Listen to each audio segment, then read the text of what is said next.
Hi friend, स्वागत आहे सर्वांचे होमस्टाईल कुकिंग या आमच्या यूट्यूब चॅनलवरती. बरेच दिवस झाले व्हिडिओ टाकता येत नाही आहेत, कारण व्हिडिओ बनवायला वेळच मिळत नाही आहे. पण तुम्ही थोडंसं अंडरस्टँड करा मला.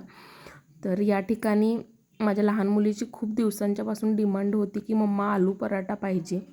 तर आज ती डिमांड आपण त्याची पूर्ण करतो आहे. तर यासाठी आज आपण बघणार आहोत आलू पराठा कसा बनवायचा. लहान मुलांचं खूप नखरे असतात, हे नको ते नको. त्यांना असे काही वेगळे पदार्थ दिले की तर ते आवडीनं खातात. चला तर मग आपण व्हिडिओला सुरुवात करूयात. आलू पराठा बनवण्यासाठी या ठिकाणी मी 5 मीडियम साईज बटाटे घेतलेले आहेत. ते छान स्वच्छ असे धुवून घेतले आहेत. आता बाजारामध्ये नवीन बटाटे आलेत, तर त्यांना थोडंसं शिजायला थोडासा वेळ लागतो किंवा ते थोडे अर्ध कच्चे वगैरे असं राहतात. तर तुम्ही बटाटे जे आहेत ते व्यवस्थित असे बघून आणा बाजारातून आणत असताना. तर इथं जे बटाटे आहेत त्याचे 2 असे भाग करून घेते मी, जेणेकरून ते पटकन उकडले जावेत. तर सर्व जे बटाटे आहेत ते अशा पद्धतीनं कट करून घेतलेत मी. आता आपण याच्यामध्ये बटाटे छान उकडण्यासाठी पाणी ॲड करणार आहोत. तर इथं आपण भरपूर असं पाणी ॲड करूयात, जेणेकरून बटाटे जे आहेत ते पाण्यामध्ये व्यवस्थित असे बुडतील. तर इथं बघू शकताय तुम्ही, इतकं पाणी आपल्याला इथं ॲड करायचं आहे. जवळपास एक 2 ते 3 ग्लास पाणी पुरेसं होईल. यानंतर इथं एक मोठा चमचा मीठ मी ॲड करणार आहे. बटाटे उकडत असतानाच जर मीठ ॲड केलं तर बटाट्यांची पराठ्यामध्ये जी टेस्ट आहे ती खूप छान लागते. तर बटाटे जेव्हाही तुम्ही उकडत असाल भाजीसाठी वगैरे, तर तुम्ही नेहमी त्याच्यामध्ये मीठ घालून उकडवा, त्याची टेस्ट खूप छान लागते. तर इथं बटाटे छान उकडले गेलेत. एक मीडियम गॅस करून 3 शिट्ट्या घेतलेल्या आहेत मी. आणि आता इथं आपण ओपन करून बघूयात की बटाटे आपले छान असे उकडले गेलेत का नाहीत. तर इथं तुम्ही बघू शकताय बटाटे छान उकडले गेलेले आहेत. दाखवते मी तुम्हाला काढून की बटाटे उकडलेत का नाहीत. खूप जास्त गरम आहे बटाटा. तर इथं बघा, अगदी छान प्रेस होतं आहे, म्हणजे बटाटे छान उकडले गेलेले आहेत. आणि इथं कट करूनसुद्धा दाखवलेलं आहे. तर अशा पद्धतीनं आपल्याला बटाटे उकडून घ्यायचे आहेत आणि ते व्यवस्थित असंच त्याची सालं काढून घ्यायची आहेत आपल्याला. तर इथं सगळं बटाट्यांची सालं मी काढून घेतलेले आहेत. आणि याच्यानंतरनं तुम्ही हे जे बटाटे आहेत ते किसणीच्या साहाय्यानं किसू शकताय किंवा स्मॅशर घेऊन तुम्ही असं स्मॅशसुद्धा करू शकताय. त्याच्यामध्ये गाठी राहता कामा नयेत. असा व्यवस्थित असा बटाटा आपल्याला मऊ असा कुस्करून घ्यायचा आहे आणि यासाठी मी इथं स्मॅशरचा वापर केलेला आहे. तर बटाटा छान कुस्करून झालेला आहे. आता आपण त्याच्यामध्ये मसाले टाकूयात. या ठिकाणी चाट मसाला टाकलेला आहे मी. त्याच्यानंतर एक अर्धा चमचा गरम मसाला टाकलेला आहे. यानंतर आपण याच्यामध्ये जिरेपूड ॲड करणार आहोत अर्धा चमचा. त्याच्यानंतर आपण ॲड करणार आहोत थोडीशी चिमूटभर हिंग. यानंतर आपण याच्यामध्ये टाकणार आहोत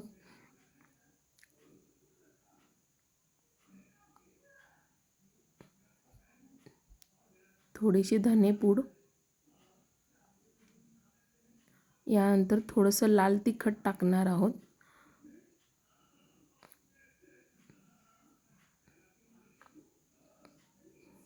यानंतर आपण याच्यामध्ये मिरची बारीक अशी मिक्सरला फिरवून घेतलेली आहे. आपण 1 चमचाभर पुरेशी आलं लसूण पेस्ट आहे. लहान मुलांच्यासाठी जर तुम्ही बनवत असाल खूप जास्त, तर तुम्ही म्हणजे तिखट तुम्ही प्रमाणानुसार वापरा. तुम्ही याच्यामधून हिरव्या मिरचीचा जो काही ठेचा आहे तो स्किप केला तरी चालेल. यानंतर आपण याच्यामध्ये थोडीशी हळद टाकणार आहोत आणि भरपूर अशी कोथिंबीर टाकलेली आहे मी. इथं तुम्ही पुदिनासुद्धा बारीक कट करून टाकलात तरी टेस्ट खूप छान लागते. माझ्याकडं नाही आहे त्यामुळे मी टाकलेला नाही आहे. आणि चवीनुसार मीठ इथं मी टाकलेलं आहे. आता आणि कस्तुरी मेथीसुद्धा इथं टाकलेली आहे. आता मी दाखवली नाही आहे, पण ती याच्यामध्ये ॲड केलेली आहे मी. आणि छान असं मिक्स करून आपल्याला अशा पद्धतीनं त्याचा जो काही डो आहे किंवा आतलं जे सारण आहे ते बनवून घ्यायचं आहे. आपण चपाती जसं पीठ मळतो ना, अगदी मऊ असं पीठ मळून घ्यायचं आहे. हे पीठ मळत असताना याच्यामध्ये थोडंसं मीठ आणि थोडंसं दूध किंवा दुधाची शाई तुम्ही घातलात तरी चालेल. आता आपण पराठा बनवायला घेऊयात.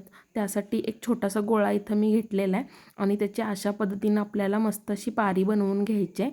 आणि मग आपल्याला हे जे सारण आपण पराठ्यांचं बनवलेलं आहे ते या पारीमध्ये आपल्याला भरून घ्यायचं आहे व्यवस्थित असं. तर छान अशी पारी आपण इथं बनवून घेऊयात आणि मग हे जे काही स्टफिंग आहे ते या पारीमध्ये आपण व्यवस्थित असं भरून घेऊयात. तर इथं बघू शकताय तुम्ही माझं जे काही स्टफिंग आहे त्याच्यामध्ये बटाट्याच्या अजिबात गुठळ्या नाही आहेत. तर गुठळ्या जर राहिल्या तर जो आपला पराठा आहे तो फाटण्याची शक्यता असते. त्यामुळे आपल्याला त्याच्यामध्ये घट्ट असा बटाटा ठेवायचा नाही आहे, अगदी व्यवस्थित असं स्मॅश करून घ्यायचं आहे. तर अशा पद्धतीनं आपल्याला हे बटाटा जो आहे तो या पारीमध्ये भरून ही पारी अशा पद्धतीनं व्यवस्थित अशी बंद करून घ्यायची आहे. तर इथं बघू शकताय. तर अशा पद्धतीनं गोल गोल फिरवून ही पारी व्यवस्थित अशी बंद करून घ्या, जेणेकरून तो जो काही पराठा आहे तो आपला फाटणार नाही आहे. आणि नंतरनं ही पारी व्यवस्थित अशी बंद झालेली आहे. आता आपण ही जी काही पारी आहे किंवा हा जो काही पराठा आहे तो लाटायला घेऊया. इथं सुकं पीठ लावून घेते मी आणि मग आपण इथं लाटायला सुरुवात करूया. तर इथं बघू शकताय, खूप जास्त पातळसुद्धा लाटायचा नाही आहे आपल्याला, थोडासा जाडसरच असा हा पराठा लाटायचा आहे. आता आमच्या घरी खूप जास्त जाडसुद्धा खाल्लं जात नाही. तुमच्या घरी कशा पद्धतीनं आवडेल त्या पद्धतीने तुम्ही याची जाडी कमी जास्त करू शकताय. पण पराठा जो आहे तो मोस्टली थोडासा जाडसरच असतो. तर इथं बघू शकताय तुम्ही, अजिबात पराठा कुठंही फाटलेला नाही आहे. तो अगदी व्यवस्थित असं इझिली लाटला जातो आहे. खूप जास्त प्रेस करून नाही लाटायचा, थोडासा अलगदच आपल्याला हे लाटण फिरवत असताना हा पराठा लाटून घ्यायचा आहे. तर इथं बघू शकताय तुम्ही, पराठा जो आहे तो छान असा लाटला गेलेला आहे आणि जे काही स्टफिंग आहे ते पूर्ण कडेपर्यंत या ठिकाणी गेलेलं तुम्हाला दिसेल. इथं तवा गरम करायला ठेवला आहे मी. तर या तव्यावरती आपण थोडंसं पहिल्यांदा तूप इथं टाकून घेऊयात. तुम्ही तूप टाकू शकताय, बटर टाकू शकताय किंवा तेल टाकूनसुद्धा तुम्ही हा जो काही पराठा आहे तो व्यवस्थित असा जो आहे दोन्ही बाजूंना आलटून पलटून आपल्याला शेकून घ्यायचं आहे. आता याच्यामध्ये तूप टाकल्यानंतरनं पराठा मी टाकलेला आहे आणि तो पराठा छान असा दोन्ही बाजूंनी आपण भाजून घेऊयात. खरपूस होईस तोपर्यंत आपल्याला हा पराठा छान असा भाजून घ्यायचा आहे. तुम्ही बघू शकताय स्टफिंग जे आहे ते पूर्ण कडेपर्यंत गेलेलं आहे. आता वरून पण थोडंसं तूप टाकते मी, जेणेकरून ते तूप जे आहे ते पराठ्यामध्ये ॲब्झॉर्व होईल आणि तशी काय टेस्ट आहे ती खूप छान लागते. तर अशा पद्धतीनं व्यवस्थित असं दोन्ही बाजूंनी तूप लावून आपल्याला हा पराठा शेकून घ्यायचा आहे. खूप हेल्दी अशी डिश आहे ही आणि लहान मुलांच्या टिफिनमध्ये वगैरे देण्यासाठी तुम्ही रात्री जर का याचं सारण बनवून ठेवलात आणि सकाळी उठून पटकन जर का एखादा पराठा लाटून दिलात तर मुलं खूप छान आवडीनं खातील आणि पटकन तयारसुद्धा होतो. तर इथं बघू शकताय तुम्ही, दिसायलासुद्धा खूप मस्त दिसतो आहे आणि खायलासुद्धा खूप पौष्टिक आणि छान आहे. तर नक्की तुम्ही ट्राय करा आणि आपल्या चॅनलला सबस्क्राईब करायला विसरू नका आणि कमेंट करून मला कळवा की तुमचा जो काही पराठा आहे तो कसा बनला आहे. अगदी मऊ लुसलुशीत बनून तयार होतो. तुम्ही लोणच्यासोबत किंवा दहीसोबत किंवा जॅमसोबत सॉरी तुम्ही हा जो पराठा आहे तो सर्व करू शकता. तर इथं अशा पद्धतीनं सगळीकडून व्यवस्थित असं प्रेस करून मी हा पराठा जो आहे तो भाजून घेणार आहे.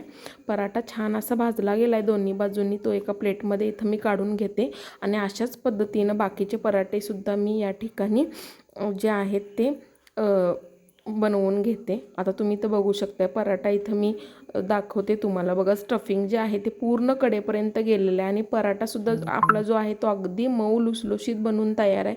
खायला खरंच खूप मस्त लागतो गरमागरम आणि अशा पद्धतीनं कट करून मी तो इथं डेकोरेट करून सॉससोबत सर्व केलेला आहे. मुलांच्या डब्यामध्ये जर तुम्ही असं वेगवेगळ्या आकाराचे कटिंग करून दिलात तर ते आवडीनं खातात, कारण त्यांना त्याचं अट्रॅक्शन असतं. चला तर मग आपल्या चॅनलला सबस्क्राईब करा. भेटूया नेक्स्ट व्हिडिओमध्ये. धन्यवाद.